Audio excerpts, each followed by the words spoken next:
Hello, hello, hello, everyone. Welcome to the first webinar we're having in the Middle East and African region at Ontop.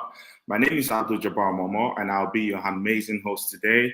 And of course, we're going to be discussing something very interesting and relevant called the lean global expansion. I understand very well that we have quite a number of growth stage companies with us here today. And of course, it's been an amazing 9 months since Ontop has expanded across the region, supporting businesses like yours to reach some of their most important OKRs in terms of, accessing global talent and of course establishing new business across borders. Joining me today, I have two experts, one all the way from Lagos, Nigeria, and the other from Rabat, Morocco. So the first speaker we're going to be having today with us is Tomisin Akinboye, the head of people and operations at Get Equity.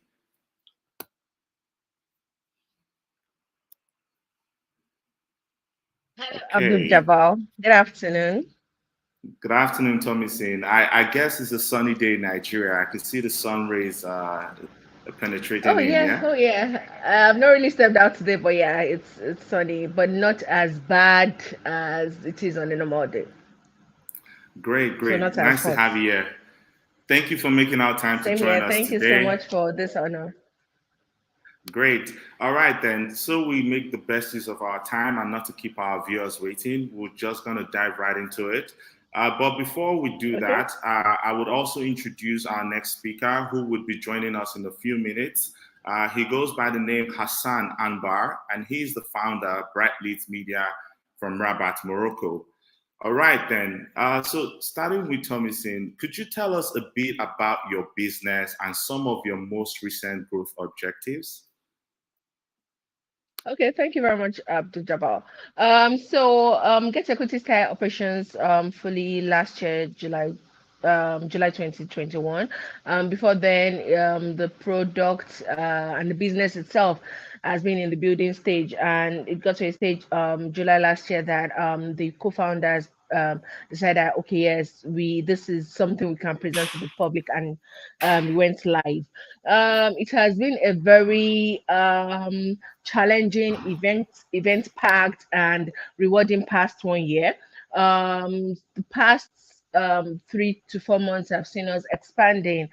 So our major expansion goal has been to expand into 5 more countries apart from Nigeria before the end of quarter 3. And I'm happy to say that we are about 70% complete for that particular objective. We've expanded into 3 African countries since then, and there is still plan to expand into the remaining 2 before the third quarter ends.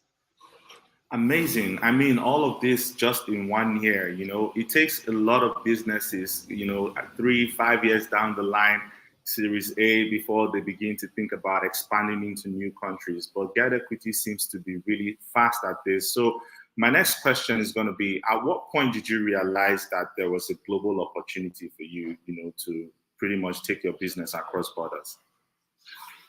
I would say the point whereby preparedness, we were prepared to expand, but then we also spoke to advisors. We also did market surveys, and we realized that this kind of service we provide is a one of a kind service. And is not something that is so common in the African ecosystem yet. So we had to speak to operators in these countries that we've expanded into, and realize that there is a need for our service. So at that point, we had to put together all resources. We had to make a plan that okay, by this time we have to be in this number of countries, and that with that also came with planning for resources. And when I say resources, I don't just mean financial resources. We also had to bring in operators that we know that we're conversant with that particular ecosystem. We realized that it wouldn't make sense to hire someone in Nigeria for, let's say, starting want to start business operations in Rwanda. It wouldn't make sense to hire someone in Nigeria to oversee when we can have an operator in Rwanda to oversee that. So we had to a lot of plans had to go into it. But like I said, when we realized that oh, we need this expansion, we already prepared. We already had a plan for our resources, so it's made it a little bit easier. It was challenging. That's not to say it was not challenging, but we were prepared enough to face the challenges. All right. So, I mean, talking about challenges, I mean, we always love to highlight and make problems also visible in this kind of conversations. What would you say was your single biggest challenge, in terms of like taking your business across borders to East Africa mostly? Okay, so I would summarize everything as under regulatory and compliance. And why I would say that is that apart from the fact that in each of these countries there are regulations you have to follow to be able to operate your business in the countries. There is also Yeah. the regulatory issues when it comes to hiring. Different countries have different employment laws, and we had to make sure that the people we are hiring, whatever contract terms we are giving to them, satisfy the employment regulation laws they have in their countries. So I would say that that was the major challenge that I won't call it a problem, I'll call it a challenge, but it was a major challenge that we had to first of all identify. And I'm glad that we identified it quickly enough, and we're Mhm. able to put in place the the required guidelines that regulations have stated for our kind of business. Great. I mean, it means you have a really proactive team in place because what we have also seen is some businesses already getting ahead with the execution before they start worrying about how to, put their business within the legal frameworks in the different markets they're expanding to. But I mean, it's amazing to know that you already had that unlocked. But my next question really for you is going to be, Okay. at what point did you realize that there might be a better way to scale your business rather than having to set up a legal entity in all of those countries you're currently present? Because I understand, I mean, it is almost impossible to expand Yeah. across three different countries in months, and have to also take care of like, setting up a legal corporation there and whatever other requirements are required by law. So how did you navigate all of these, compliance issues? Okay, so the first thing we did, or the first thing we do when we realize that okay, this is a market we want to break into, is that we speak to our legal unit and our legal advisors. Okay, so this is the country we want to start operating in. What are the legal requirements by the company? And what we've tried to do is that while we consult with legal firms that are in our country of establishment, we also make sure that we consult with legal firms that are situated, that are established in the countries we are trying to expand into. So that's that for that. And then we also, I think it was that at that point that we also got to know about Ontop. And as the person heading the people and the operations department at the company, it gave me a sort of a relief that okay, this particular aspect of this expansion, which is very, very important, the hiring and compensation and benefits payments. We have a company that can take care of that for us, and then we'll be able to focus on making sure that we are set up legally. We are not operating illegally in the country. So that's really, really helped, and we're able to find a way to, let me say, compromise while working on the legal side. We add on top working on the human resource part for us. So it's, let me just say it all came together very well at the end. Perfect, perfect then. So, I mean, how's your experience been using alternative solutions like ours, versus having to invest heavily in the process of setting up your legal entity and having like, experts on retainer for HR, payroll, and whatsoever you might need in every country. So, I mean, what would you say has been the biggest pain reliever Ontop has brought to you in this process? Okay. Okay, so I would say that the major difference between On Top and a lot of other HR systems that I've used in the course of my career is that for on top, all you just have to do is that just approve the invoice and everybody gets paid. For others, you still have to do the work yourself, computing. Oh, let's send to this person. You will still have to spend. If I'm going to compare time, you would, even if you are spending 5 minutes with on top, it's just a minute. Once you approve the invoice, once you've set up, you don't need to spend so much time on that particular task. It's just a click and you are good to go. So for me, the experience has been nothing short of amazing. And even when issues come up, we have people on ground that are always ready to help. So, and that's why I said that even Barbara and I, we've become friends because she's always ready to help. And even apart from that, the other account officer she has introduced me to. So it has been nothing short but amazing of amazing rather.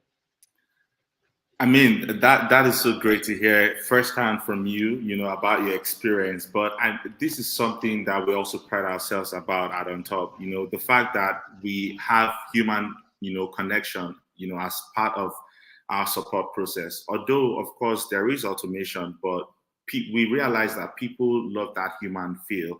And you being able to have Barbara or, whoever at the other end of the phone, at the other end of your email, would you say that makes a huge difference for you in terms of how your experience is going with the service, or would there be better recommendations you might have? I would say having the human aspect has made it very easy for me.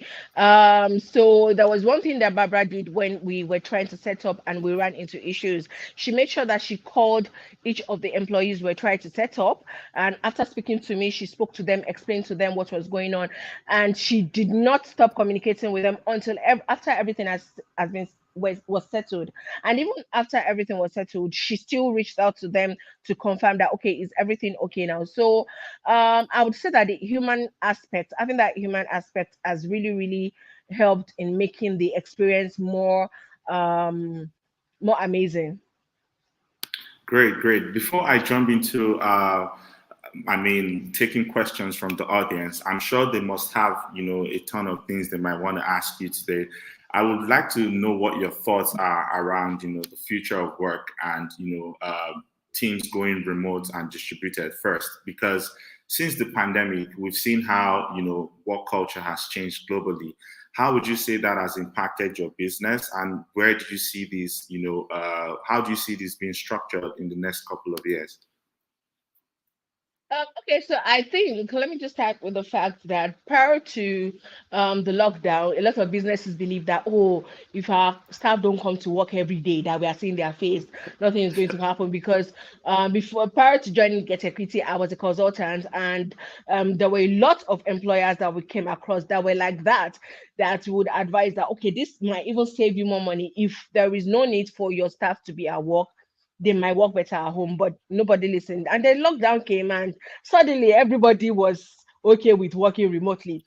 And I think what businesses have been able to find out is that apart from the fact that it reduces costs, it makes for more productive staff, especially in a city like Lagos that a lot of people spend a lot of time in traffic for commuting. When you have people that all they're concerned about is what they are concerned about is just waking up and freshening up and then starting their work. They don't have to think about the fact that they have to wake up by 5 a.m. to go to work. They don't have to check traffic reports that okay, where do I have to pass to avoid traffic. So I think that it helps with productivity.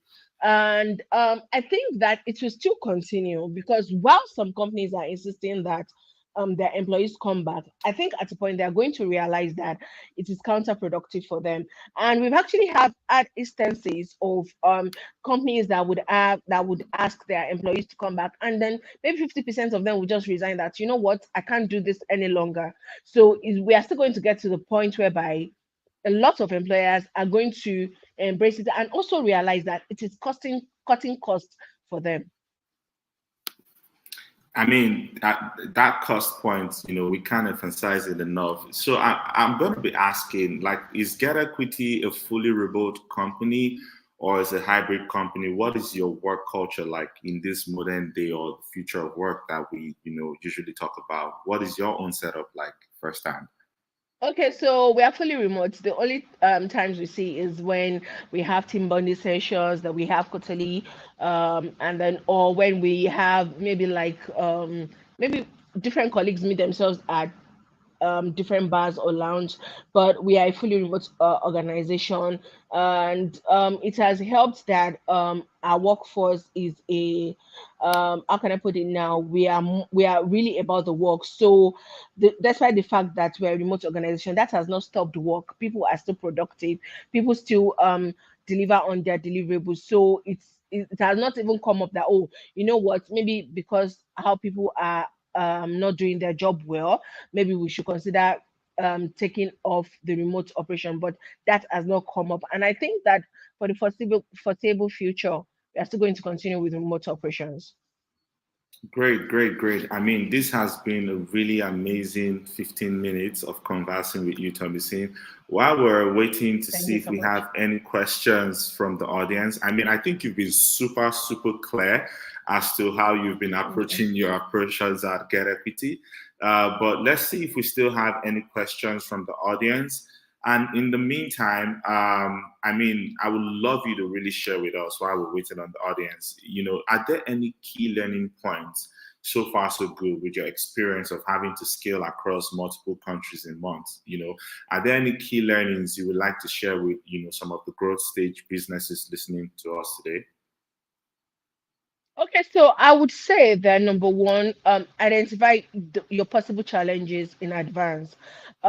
Is part of being prepared. Once you identify your possible challenges, and when you come upon that challenges, because you have been proactive to identify them beforehand, you'll be able to find quick solutions, or is don't let me say quick solutions. You'll be able to find solutions to them quickly than when you've not anticipated and you just break into the market without being prepared. Also, I would like to say, I would also like to advise that it is always good to seek legal advice from your legal advisors.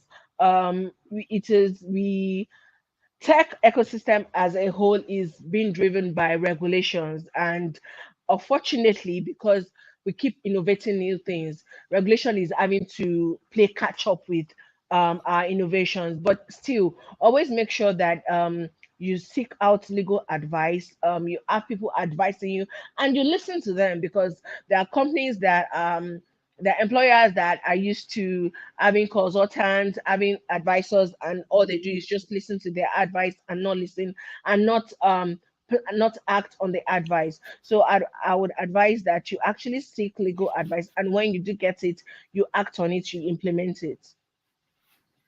Great, great, And then great. thirdly, So, get okay. operators in the ecosystem. Sorry, get operators in that particular ecosystem, and it can be your staff, it can be consultant, it can be any kind of operator. But make sure that if you're breaking into a particular system, make sure that you have at least one person who is familiar with that market, who can help your expansion into the market. Okay, so I mean, just a quick question around workforce and hiring. So, I mean, what would be your recommendation in terms of talent sourcing, right?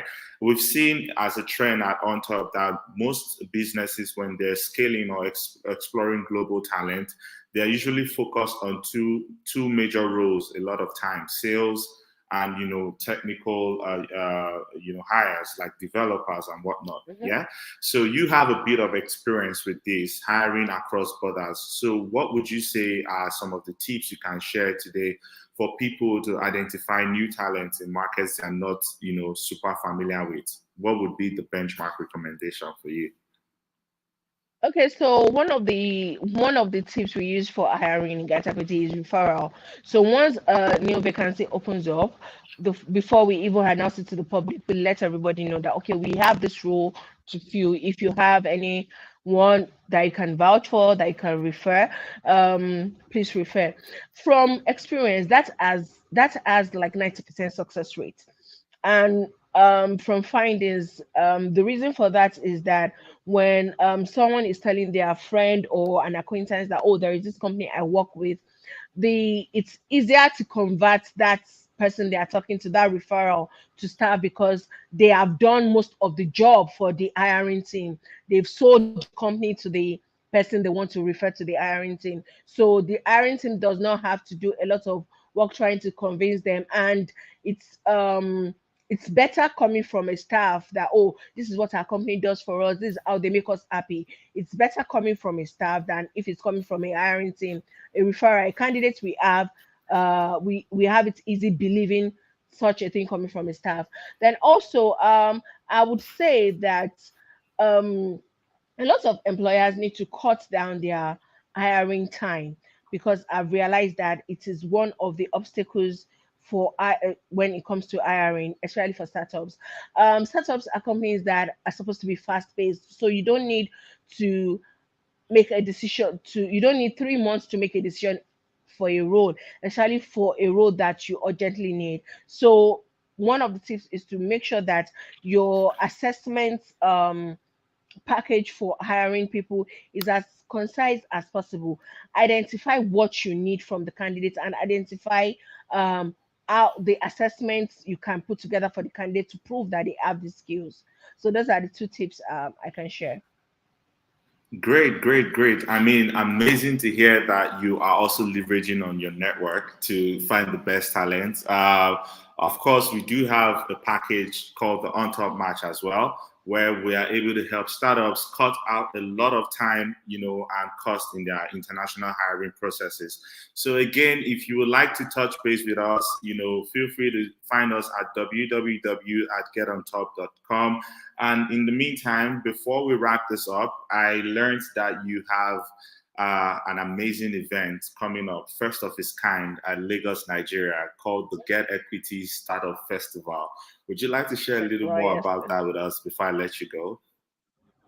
Okay, so the event was born out of the idea that startups and young companies in Nigeria should have a place whereby they can exhibit their services, they can have an avenue to pitch to investors who may want to invest in them.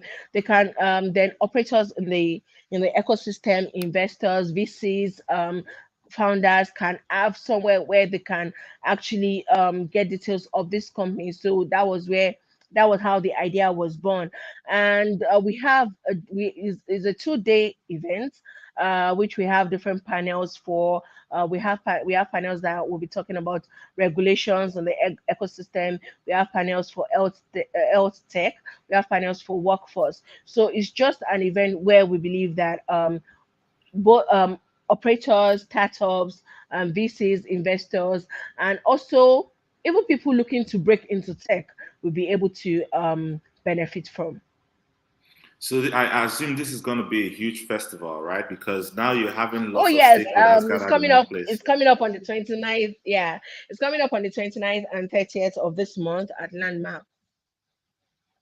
Okay, so we have one question that has also popped up about two. I'm sure these people don't want you to go because you've been serving nuggets. So, how would you ensure that the hiring process of international workers is going to be satisfactory? So, yeah, how do you ensure that your experience with your international hires has been satisfactory so far?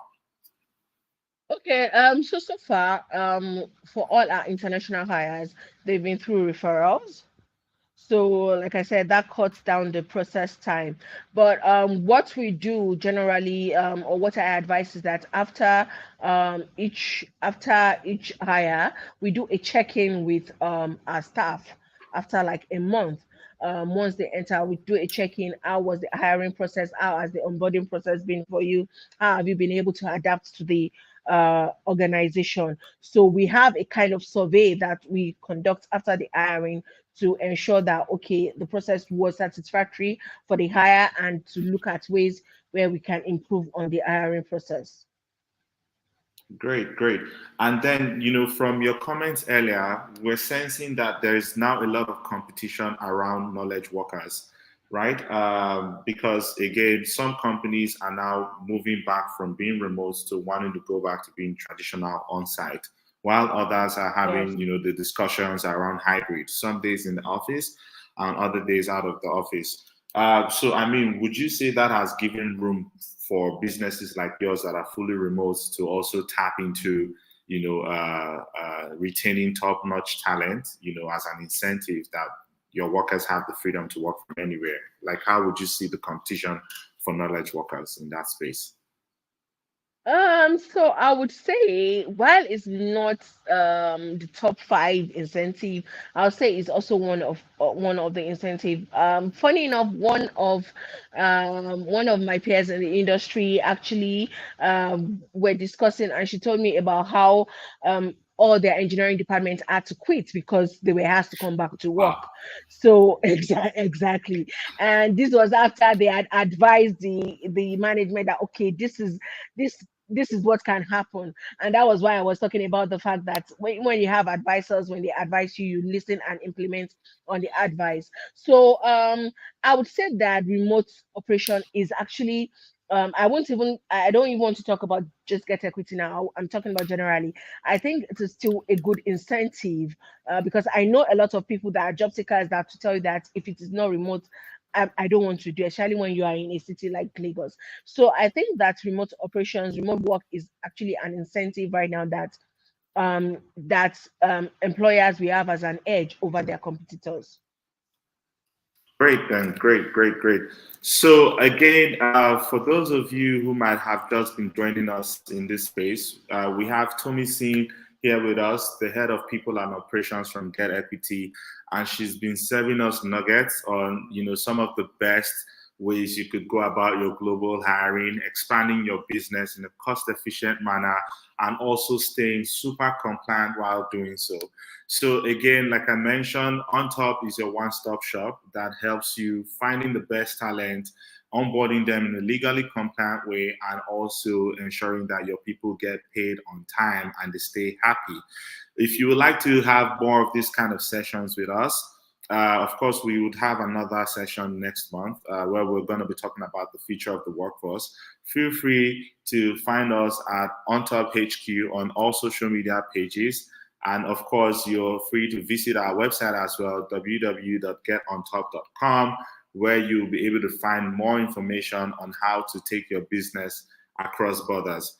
Thank you again, Tommy Sin, for joining us today. Again, if you have any last words for the audience, this would be a great time to share, and then we could wrap this up. Thank you so much, Abdul Jabbar. It has been great coming on board, and thank you so much for having me. I would just like to say that for a lot of businesses and a lot of startups, the ecosystem is a bit tough right now because yeah, the economy we have effect on a lot of things, and I know that it can get challenging. I know how challenging it can be. But I would just advise that just keep at it, and like I said, always reach out to your network. Chances are whatever you're going through, someone else has gone through it, someone else is going through it, someone will still go through it. That is the cycle of the ecosystem. And as much as possible, get alternatives that can help you handle some part of your business operations so that you can focus on the core business. Alternatives like on top softwares, solutions that can actually help you with your business. All right, great then. So my own last words would be the fact that, again, everyone who's joined us here today, thank you for your time. And if you're ready to take your business across borders, of course, it's been interesting discussing the Link Global expansion powered by OnTop. Think big, break boundaries. Your team, your dream team will be waiting for you at the other side of the aisle. Okay. Do not forget to book a demo if you would like to talk to our experts and understand how you can apply these to your business as well. I'm very sure we'll be having the demo link, in the chat as well. All right. Thank you for your time, Tommy Seen. And of course, you could hang around. We have our second speaker with us here today. His name is Hassan Anbar. Welcome again, Hassan. Good to have you here. How are you doing today? Good, good. How are you? Thank you for having me. I'm great. I'm great. I'm sure it's been a really busy day on your end. How is Morocco today? Pretty hot. It's July, so it's getting hotter every day. So there you go. But it's good sitting in an air-conditioned room. So to save myself. All right, then. Good to have you here. So, we've had Tommy Singh share a lot about her experience, taking her business global across Africa, and of course, leveraging on solutions like ours. But we would also love to hear from you. I mean, I understand you've been using Ontop as a solution for a while right now, but I would love you to first tell us about your business, right? Tell us about your business, about Bright Leads Media, and how you're leveraging, global talents to meet your key objectives. Okay, so just as a small introduction, is Bright Leads Media is a digital marketing agency. We specialized in search engine optimization specifically. That's the thing that we are specialized in. Is our flagship service. We do offer other services, but the main one that we have is search engine optimization. So it is by design a service that's demanded or needed by pretty much virtually any business worldwide. We're based in, like all of our team, basically 99 or 95% of the team is based in Morocco, but we are a remote team. We're 100% remote, don't really have an actual office. Everybody works from, either home or whatever they're from. We did hire somebody from Egypt just recently, and that is possible because of, having the access to Ontop as a kind of like an HR payment solution for us. The business that we do is we do it with clients from all over the world. We have clients in the US, Canada, Ireland, the United Kingdom, France, pretty much everywhere. We have clients in Egypt as well, Mexico, so it's all over the place.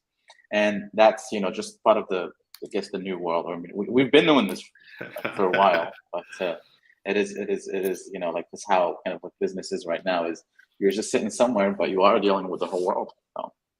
Exactly. Interesting times you are right now. And I mean, in a bid to, take your business global with your support and things of that nature, we understand, I mean, you just mentioned you've had your first hire outside of Morocco very recently using Ontop.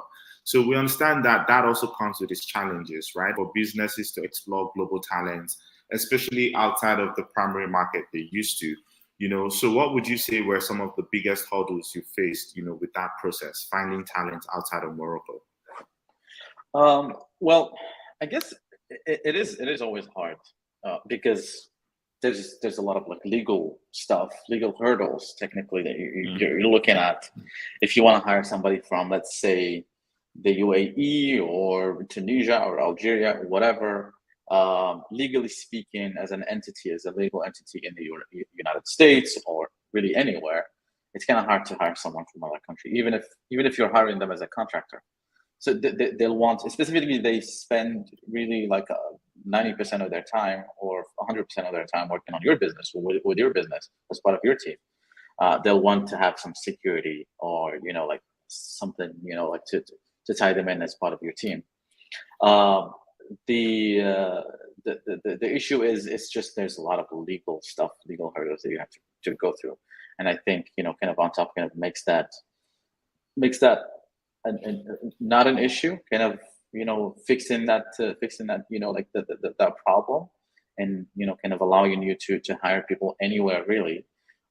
Specifically, if you kind of look at talent again as just as talent, and you don't have to worry about paperwork.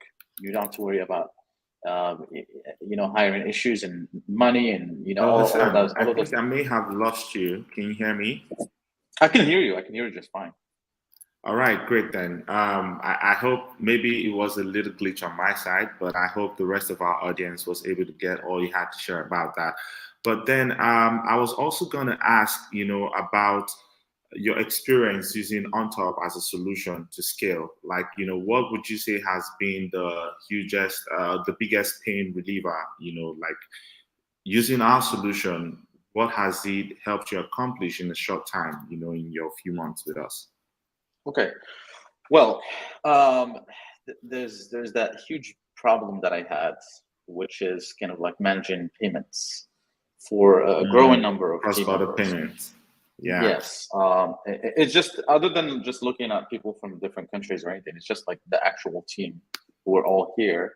It was still an issue because I don't really have I didn't feel like hiring an actual accountant to handle it, and it just instead of creating hurdles or more obstacles, just to process payments on a monthly basis, I looked at Ontop as something that what it did is basically it's a solution that kind of like made things a lot easier. To me, it's just one big amount of money that I send in, one wire, and kind of Ontop takes care of the rest. Makes sure everyone has their account, their profile, they're linked it to their bank account, whatever payment method they choose, and then they get get paid on a specific date. So it made things a whole lot easier from that side. I don't really have to worry about it anymore. I just have to make sure that I pay my team on time, and that's also taken care of by Ontop. So it did actually like solve a big issue, and we're talking about going from 15 people to almost 30 people now. Most of them are full time. Wow. People, yeah. Great. So it is a huge relief in terms of like what it took in terms of time and all that. So it's much better right now. Yeah, great. And I would love us to look at this from a cost perspective, even, right? I mean, this is saving you lots of time and lots of effort in getting things done. We understand cross-border payments has been a huge pain globally, from e-commerce to every other sector. And Ontop has created a very robust infrastructure, for global payroll. I mean, in comparison to most other solutions you may have seen in the market, because of course, as a business person, I'm sure you're always on the look for what's best for your business. How would you say Ontop ranks in terms of, cost to benefits in your analysis? It's very affordable. I mean, compared to whatever is available on the market, it's much more affordable. And then there's the added benefit of having direct access to the team. So whenever I had any issues, and it was in terms of cost, it was very much affordable for our actually like for whatever we were looking for. So it's just it was kind of hard to say no to. To signing up because it was too good to be true. Yeah, I mean, it was kind of like, all right, this is affordable. It's not like there's really no reason to say no, other than if there was any. Even looking at the competition, there's really not that much competition out there, and even if there is one that's a little bit more pricier. And I was like, you know what? I've seen a lot of talent from this company, from this startup, from different parts of the world, whether they're from like North Africa, Sub-Saharan Africa, like just like anywhere. And I was like, you know what? I'd rather deal with these guys. So. Okay, great. I mean, and in terms of quality control, your experience with the service so far, do you think it has been anything short of amazing because it is relatively more affordable, or what would you say your comparison would be for cost versus quality? I'd say in terms of tech, because this is something that we work on. It's our field. Anything that's related to tech, it does come with with issues here and there. And the factor that kind of like helps like makes it kind of better is the support. Having someone out there who's right there whenever you need them in case something goes wrong, and that kind of even if you're talking about like more expensive options, more robust options, there's always issues. There is always going to be glitches here and there, especially when you're dealing with money.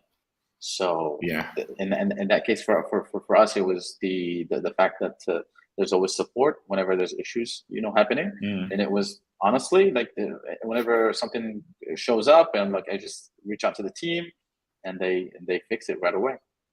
Super responsive. Okay, great then. I mean, I guess we'll be quite consistent with that. So thank you again for that feedback. It was really amazing having you. I'm going to ask one or two more questions, maybe hopefully some of them from the audience. And I do have one currently asking, is the demo for free?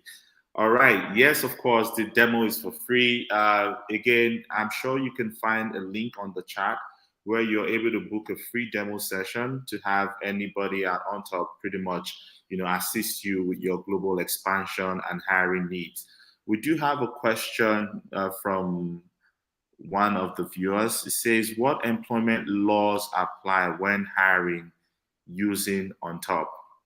Okay, Hassan, would you like to share a bit from your experience, or would you like me to take that? I can pitch in here.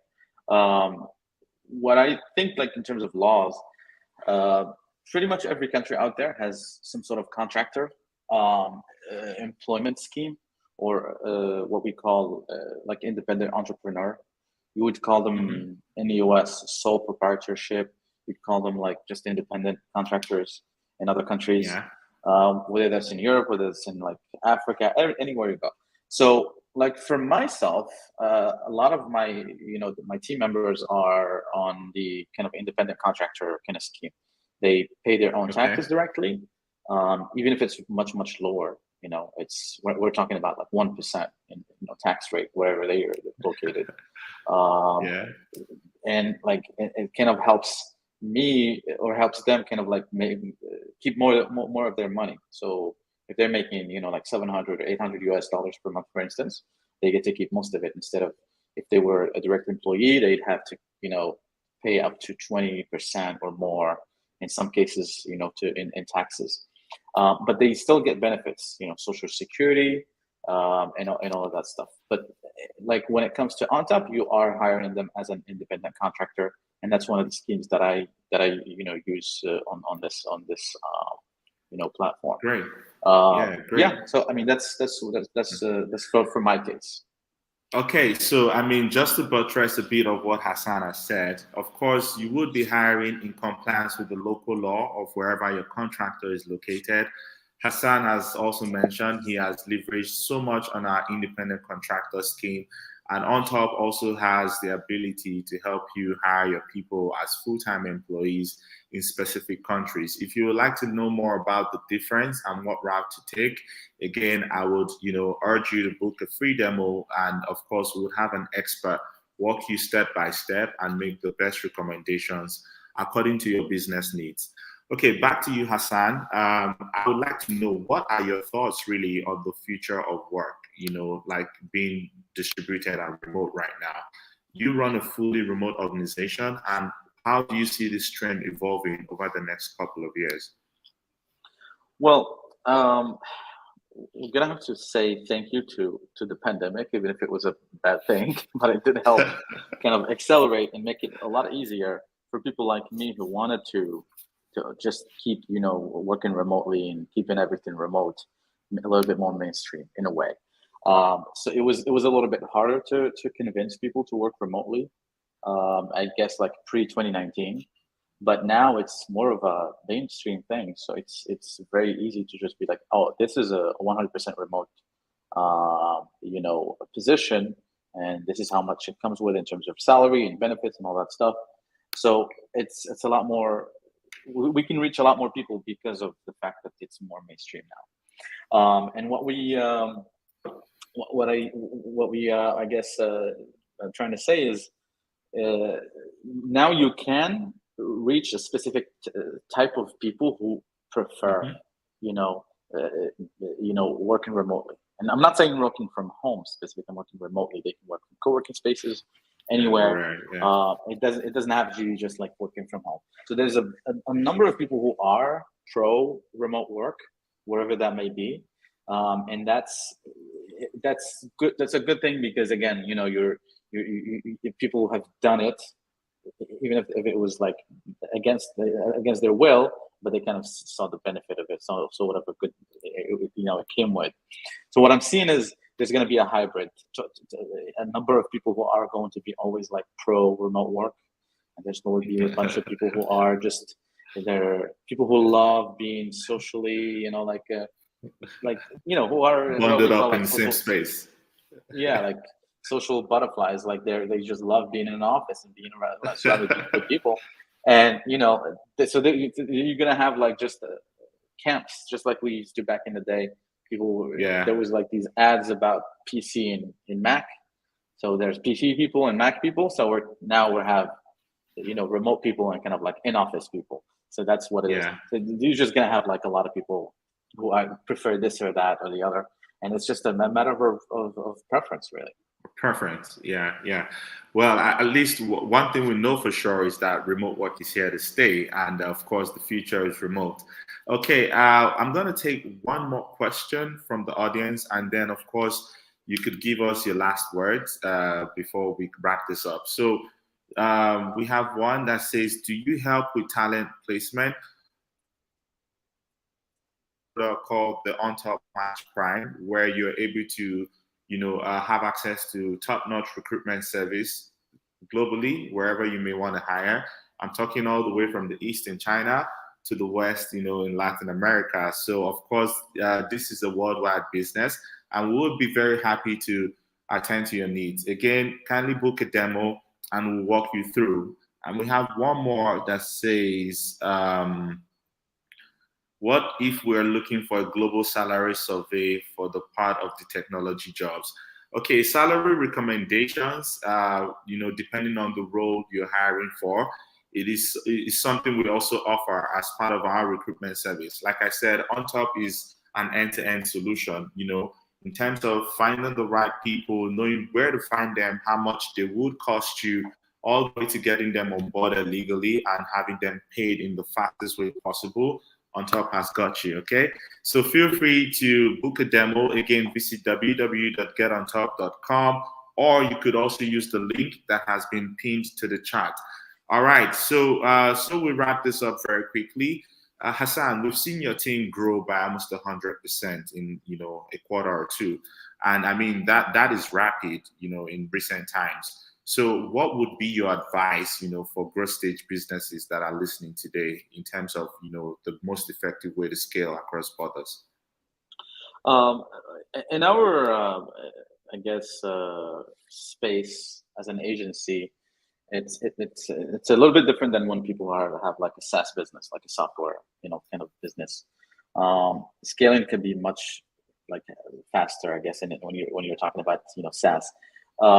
For us, It was about perfecting the offer, like perfecting whatever it is that the service that we offer our our clients, making sure the process is top notch, that we can guarantee results for that specific service, or at least if it's not like tied to a result as a SaaS, the experience of the service that it is that you offer is actually really good. Like you have to look at the quality of it.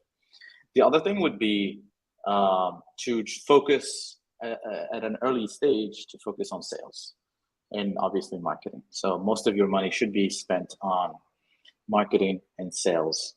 And depending on what kind of like business you are, if you are in the B2B space, you're gonna have to have salespeople. If you're not in the B2B space, if you sell to a much wider audience, you just have to focus on marketing, and then the closing is gonna happen on its own. But B2B space for us, because we are in the B2B space, not as a SaaS business, but as an agency.